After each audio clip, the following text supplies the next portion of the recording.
Okay, kia ora and welcome back. So Furkan asked a great question. It's a really interesting question because it's sort of, I think maybe you will all respond to this question.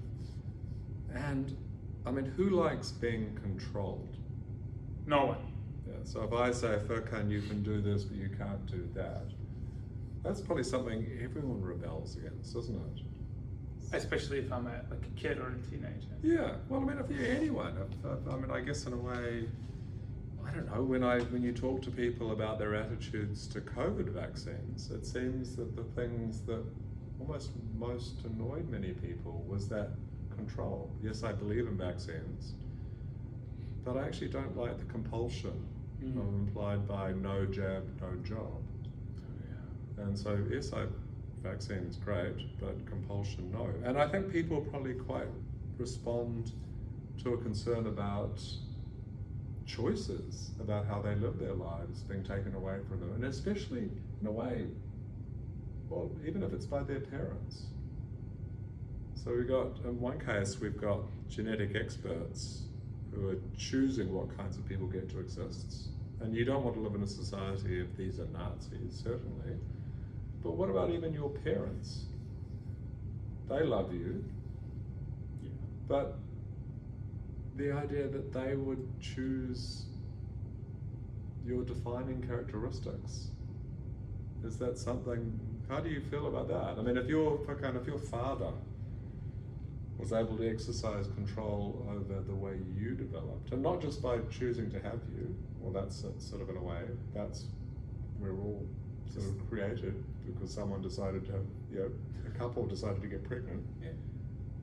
Well, how do you feel about that? I mean, if my father has a complete control on how I shape my character, that would really bother me, and I would try to find a way to fight with it. Yes. Even with the limited control over me, I was fighting with him.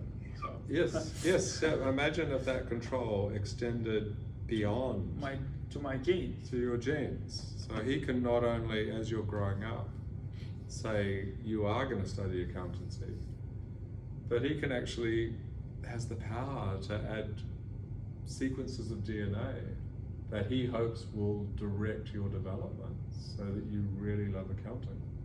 That would be terrible. Yeah, so that's, I guess, the concern about control. And a famous German philosopher called Jürgen Habermas referred to it as the tyranny of the dead over the living. Oh.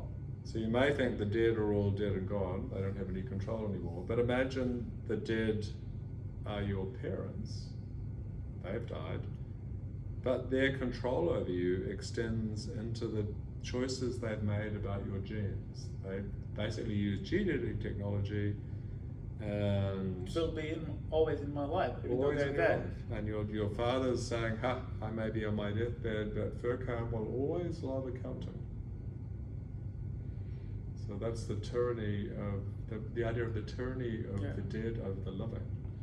But mentally, psychologically, it's always there, isn't it? Well, there are effects on us. There are effects on us, yes. Yeah. Yes. I mean, I guess it's true.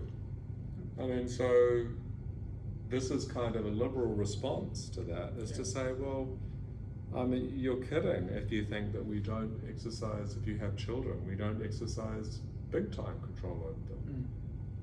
So think of the choices that your parents get to make over where you went to school. You didn't choose that.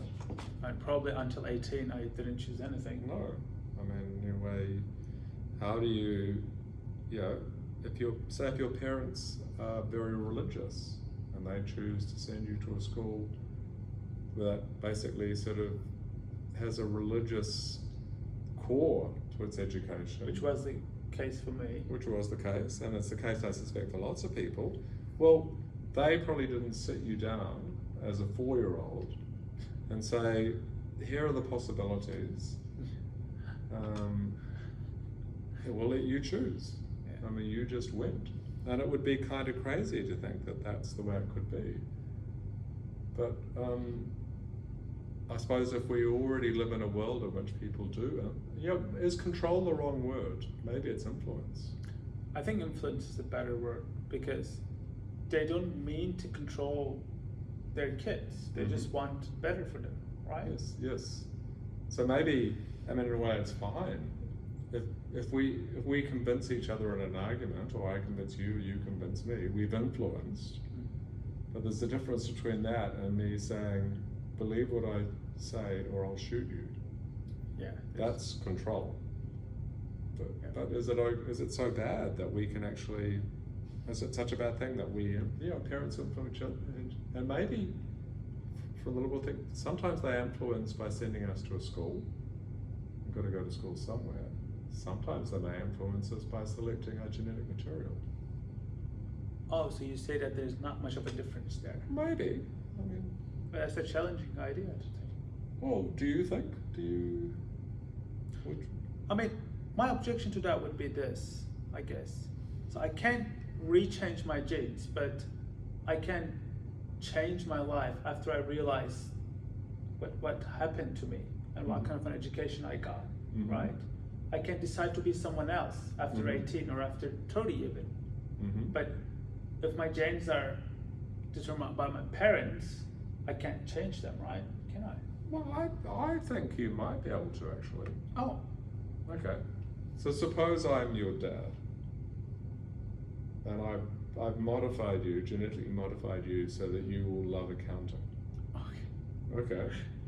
And you work that out, and you're slightly creeped out by it. Would be a good movie. Yeah, it would be. Well, would it? It would be an absurd movie. But you're creeped out by the fact that I turn out to be your dad, and you're also creeped out by the fact that I say, I'm going to basically sort of, I put accounting genes in your genome. Accounting. And but you actually have control over that, because when you learn that I've done that, I can just not choose that. yeah, I'm never going to learn accounting, and therefore all these genes that you put in my genome, well, nothing will happen. I need to think about that. Okay, well, I hope you all think about it. I mean, so that's the idea of liberal eugenics, and let's think about whether that makes sense. Think about whether you would be prepared to sign up for it. And we will come back next talk and look at the idea of liberal eugenics itself, and what's in a word. So we've had two words, enhancement and eugenics. Why do we keep them both? What's the relation?